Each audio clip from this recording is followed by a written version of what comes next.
तो क्या America Iran से डर गया है? क्या जिस तरह की स्ट्रेटेजी के साथ अब ईरान पूरे दमखम के साथ चुनौती इजराइल और अमेरिका को दे रहा है, उससे अमेरिका को लग रहा है कि अब ईरान से उलझना ठीक नहीं है। नमस्कार, मैं हूं नीलू। तो देखिए, कुछ ऐसी बातें हैं, आज बहुत सारी खबरें हैं जिसको एक करके बताएंगे आपको, लेकिन बड़ी खबर आपको बता रहे हैं।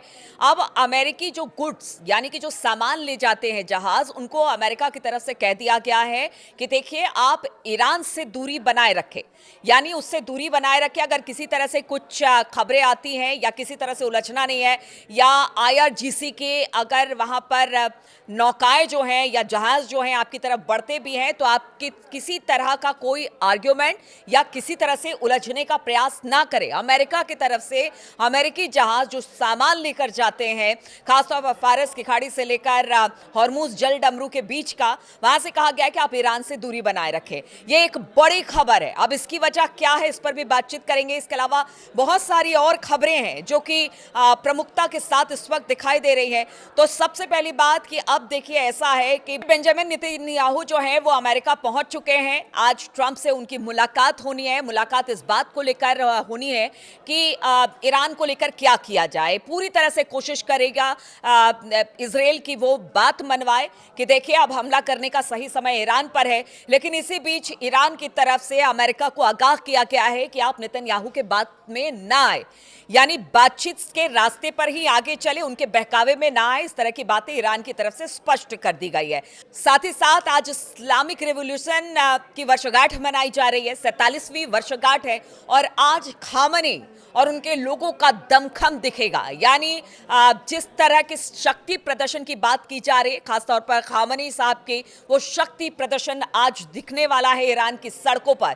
क्या ये शक्ति प्रदर्शन जो है वो बेंजामिन नेतन्याहू और ट्रंप को दिखाने की कोशिश है कि आज भी ईरान की आवाम हमारे साथ खड़ी है? तो एक शक्ति प्रदर्शन के तौर पर आज पूरे दिन इस पर भी हमारी नजर रहेगी कि किस तरह से क्या बातें ईरान की सड़कों से या फिर खामनेई साहब यहां से क्या संदेश देते हैं, उस पर भी हमारी नजर रहेगी। और इसको लेकर तमाम अपडेट्स बाद में हम आपको देंगे। लेकिन फिलहाल एक और खबर आ रही है कि देखिए, बताया जा रहा है कि जो ईरान का अल उदैद एयरबेस है उसको मिट्टी से ढक दिया गया है।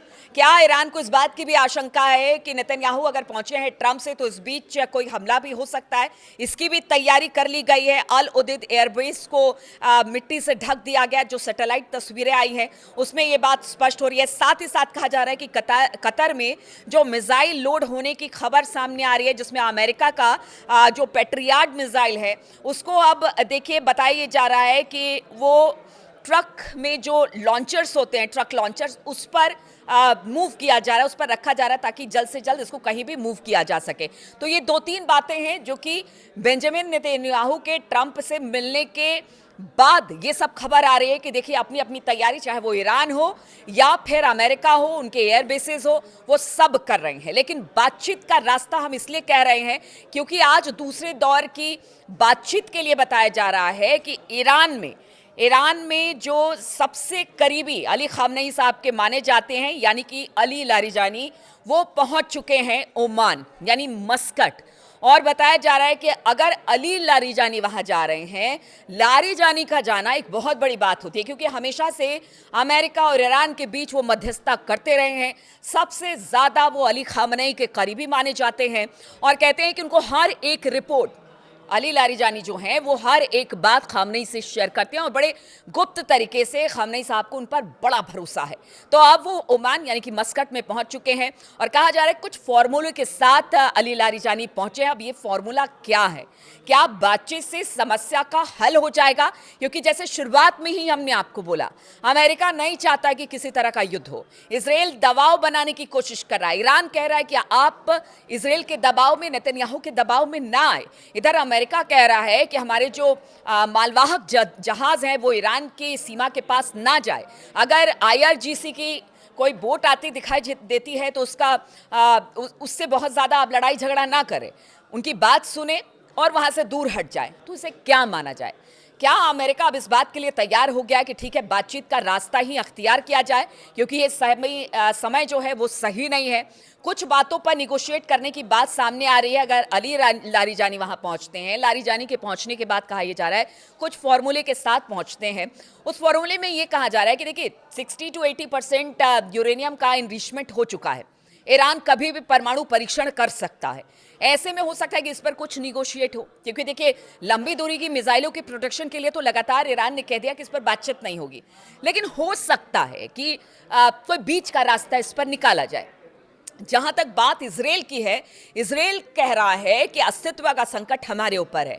हमला अगर ईरान करता है तो उस दौरान सबसे ज्यादा नुकसान इजराइल को होगा। अरब देश दो खेमों में इस वक्त बटा हुआ है। अरब देश में से कुछ ये कह रहे हैं कि देखिए बहुत ज्यादा नुकसान होगा, इसलिए अभी सही समय नहीं है। अरब देश के जितने भी अमेरिकी बेसेस थे अरब देशों में, कुछ जगह पर कतर हो गया, जॉर्डन हो गया। जॉर्डन में हमने देखा है कि बहुत ज़्यादा अभी भी डिप्लॉयमेंट्स अमेरिकी सेना के हो रहे हैं, लेकिन इसके अलावा कतर हो गया, सऊदी अरब हो गया, इन्होंने अपनी धरती देने से इनकार कर दिया है। अब ऐसे तमाम सिचुएशन की बात की जाए, और हाँ, एक बात बताना मैं आपको भूल गई। अभी 3-4 दिन पहले यह खबर आई थी कि अचानक ईरान ने अपने पूरे एयर बेसिस खाली कर दिए, और बताया गया कि एयर बेसिस खाली करने के बाद अमेरिका का F-35 विमान, 4 ऐसे विमान बताए जा रहे हैं, या पता नहीं 2 या 3 है, अभी क्लैरिटी कुछ नहीं है, लेकिन कहा जा रहा है कि अमेरिका का F-35 विमान ईरान ने मार गिराया है। ये तो बाद में पता चलेगा कि क्या वाकई ये खबर सच्ची है कि नहीं है। लेकिन इस खबर के बाद ट्रंप बैकफुट पर आ गए, और ट्रंप अब इंतजार कर रहे हैं कि क्या हमने ईरान को कम आका। वेनेजुएला में जो उन्होंने सैन्य कार्रवाई की और वहां के राष्ट्रपति को पकड़कर अपने साथ अमेरिका लेकर गए, ईरान के साथ ऐसा नहीं होगा।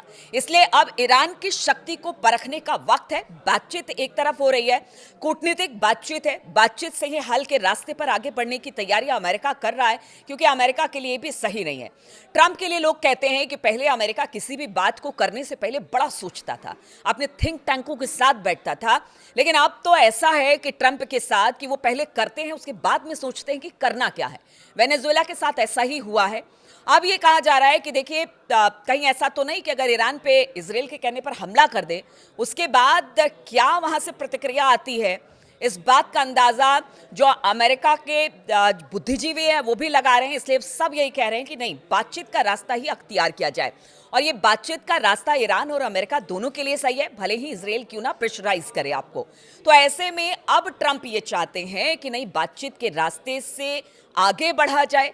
और अली लारीजानी का अगर ओमान जाना हो रहा है, वो वहां पर किसी फॉर्मूले के साथ जा रहे हैं। ईरान ने भी कह दिया है ट्रंप को कि दबाव में ना आए, तो देखना होगा कि अली लारीजानी का वो फॉर्मूला क्या है। और अगर इनके इस बातचीत नहीं होती है या बातचीत नहीं बनती है, देखिए अभी ये तो 3-4 दौर तक तो ये बातचीत जाएगी, भले कितना सकारात्मक होगा, कितना सही दिशा में आगे बढ़ेगा, माना जाएगा नहीं माना जाएगा एक दूसरे की शर्तों का, ये तो आगे आने वाला समय बताएगा।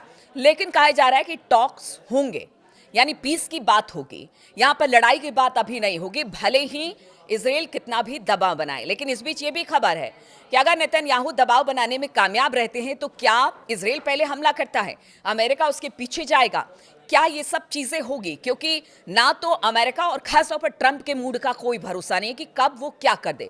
जिस तरह से लगातार अरब देशों में, उसके आसपास के इलाकों में अमेरिकी एयर बेसेस हैं, उन पर डिप्लॉयमेंट्स बढ़ाए जा रहे हैं, लेकिन साथ ही साथ अमेरिका ये भी कह रहा है कि ईरान की सीमा पर जहाज ना जाए, जहाज ना पहुंचे, उनको वहां से दूर रहने के लिए कहा जा रहा है। तो इसके क्या मायने निकल सकते हैं? दो तरह की बातें ये अमेरिका कर रहा है, सैंक्शन भी लगाता है, बात ये भी करता है कि वहां तक जहाज ना जाए, फिर धमकी भी देता है कि देखिए इसका खामियाजा आपको भुगतना पड़ेगा ईरान को। अब देखिए बातचीत के मंच पर तो बैठ गए, दूसरे दौर की बातचीत में अली लारीजानी पहुंच गए हैं, फॉर्मूले के साथ पहुंचे हैं, और इस बार ईरान निगोशिएट करने के मूड में है, और इस कंडीशन में भी है कि वो निगोशिएट कर लेगा, क्योंकि पीछे जितनी भी बातें मैंने बताई है वो ईरान के ही पक्ष में जा रही है।